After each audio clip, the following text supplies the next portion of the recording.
Wow সুদেশনার movie সেগমেন্টে আপনাদের সকলকে অনেক অনেক স্বাগত। আমি আমার প্রথম মুভি রিভিউ নিয়ে এসেছি পুষ্পা 2 কে নিয়ে।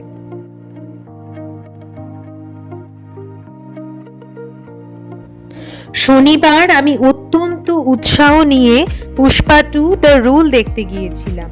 সিনেমাটি 5ই ডিসেম্বর 2024 মুক্তি পেয়েছে এবং মুক্তির আগেই প্রচুর আলোচনা তৈরি করেছিল। প্রেক্ষাগৃহ ভর্তি, দর্শকদের চিৎকার আর উচ্ছ্বাসে মনে হচ্ছিল এটি আলাদা মহাযজ্ঞ চলছে। সিনেমার শুরু থেকে শেষ পর্যন্ত এক মুহূর্তের জন্য কিন্তু বোর হইনি। নমস্কার, আমি সুদেশনা। চলুন গল্পটা একটু ছোট্ট করে আপনাদের সাথে শেয়ার করা যাক। গল্পের কেন্দ্রে রয়েছে পুষ্পা, যেটি অভিনয় করেছেন আল্লু অর্জুন। তিনি তার অসামান্য অভিনয় দক্ষতার দ্বারা কিন্তু দর্শকদের মন একদম মুগ্ধ করে দিয়েছেন এবং পুরো মুভিটার মধ্যে কিন্তু তিনি একটা ম্যাজিক ক্রিয়েট করেছিলেন নিজের অভিনয়ের দ্বারা। তো যাই হোক, যিনি এক গ্রামীণ চোরকার বাড়ি থেকে ক্রমে চন্দনের দুনিয়ায় রাজা হয়ে ওঠেন, কিন্তু এই যাত্রাপথ কিন্তু মোটেই সহজ ছিল না। এই ছবিতে পুষ্পার জীবনের সবচেয়ে বড় লড়াই আমরা দেখতে পাই, যেখানে তার শত্রুরা তাকে শেষ করে দিতে চায়। পুষ্পা তার রুল প্রতিষ্ঠা করতে কিভাবে পুরো সিস্টেমকে ধ্বংস করে, তাই এই সিনেমার কিন্তু মূল আকর্ষণ। দ্বিতীয় অংশের বড় চমক হলো ভানোয়ার সিং, যেটা কিন্তু অভিনয় করেছেন ফাওয়াদ ফাজিল।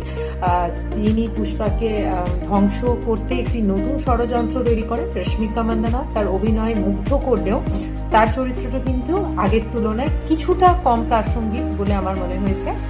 তবে গল্পের টান উত্তেজনা এবং শেষ দৃশ্যের ক্লিফ হ্যাঙ্গার দর্শকদের তৃতীয় অংশের জন্য অপেক্ষা করতে কিন্তু বাধ্য করবে। এই গল্প এখানেই শেষ নয়। পুষ্পা 2 এর শেষ দৃশ্যে আমরা দেখতে পাই পুষ্পার সামনে কিন্তু নতুন এক চ্যালেঞ্জ আসছে, যা সরাসরি তৃতীয় অংশে দেখানো হবে।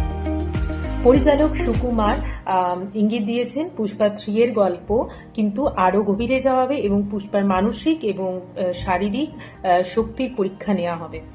তো এই সিনেমায় যেমন অ্যাকশন ও ড্রামা আছে, তেমনি কিন্তু আছে কিছু মজার দৃশ্য, বিশেষ করে পুষ্পার সংলাপ, যেটা ফ্লাওয়ার নেই ফায়ার এমে, যখন তার শত্রুদের মুখে ধরা দেয় তখন কিন্তু পুরো প্রেক্ষাগৃহ একদম হাসির ঢেউ উঠে।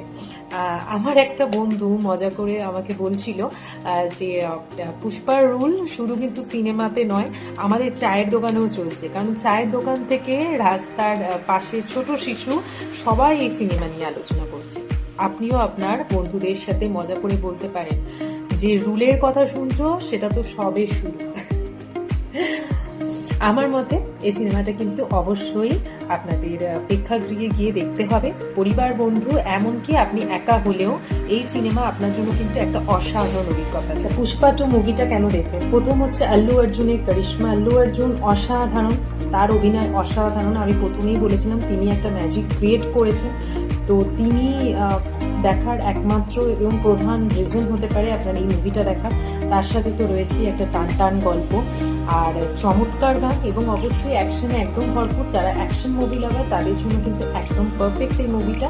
এবং অবশ্যই ভবিষ্যতের জন্য পুষ্পা 3 একটা বড় ইঙ্গিত থাকবে এই মুভিতে। তার কারণ হচ্ছে যে পুষ্পা 2 এর কিন্তু শেষ দৃশ্যে দেখানো হয়েছে পুষ্পার ফুল ফ্যামিলিকে কিন্তু বম ব্লাস্টিং করে মেরে ফেলার একটা ষড়যন্ত্র করা হয়েছে। তো সেখান থেকে কি করে পুষ্পা বেরোলো, আমার মনে হয় সেটা নিয়েই দেখাবে। এবং জাপানের কানেকশনও কিন্তু আমার মনে হয় থাকবে, তার কারণ হচ্ছে যে পুষ্পা 2 এর শুরুতে কিন্তু জাপান দেখানো হয়েছিল। তো আমার মনে হয় পুষ্পা 3 শেষেও কিন্তু জাপানের কানেকশন থাকবে। জাপানের পুষ্পার বিখ্যাত সংলাপগুলি কিন্তু আলোচনা না করলেই নয়। আমার এখন মনে হয় যে 8 থেকে 80 সবারই কিন্তু মুখের ডগায় এই সংলাপগুলি। যেমন আমি জানি না কতটা সঠিকভাবে করতে পারবো। পুষ্পা ঝুঁকেগা নেই, ফ্লাওয়ার নেই, ফায়ার এমে। যাই হোক, পুষ্পা 2 তো শুধু একটা সিনেমা নয়, এটা একটা ইমোশন। আপনি যদি অ্যাকশন, ড্রামা আর ইমোশন ভালোবাসেন তাহলে দেরি না করে আজই দেখে ফেলুন প্রেক্ষাগৃহে গিয়ে। আর তৃতীয় অংশের জন্য অপেক্ষায় রইলাম আমরা। পুষ্পার রুল কিন্তু এত সহজে শেষ হবার নয়, পুষ্পার স্টাইলেই বললাম। যাই হোক, আপনারা এই সিনেমা সম্পর্কে কি ভাবছেন, আপনার প্রিয় সংলাপ বা মুহূর্তই বা কোনটা, নিচে কমেন্ট বক্সে জানাতে একদম ভুলবেন না। ভিডিওটা ভালো লাগলে লাইক আর চ্যানেলটাকে সাবস্ক্রাইব করতে ভুলবেন না, আর অবশ্যই শেয়ার করে দেবেন। ভিডিওটা সম্পূর্ণ দেখবার জন্য অসংখ্য ধন্যবাদ। দেখা হচ্ছে খুব তাড়াতাড়ি পরবর্তী রিভিউ ভিডিওতে। ততক্ষণের জন্য সবাইকে টাটা, সবাই খুব ভালো থাকবেন।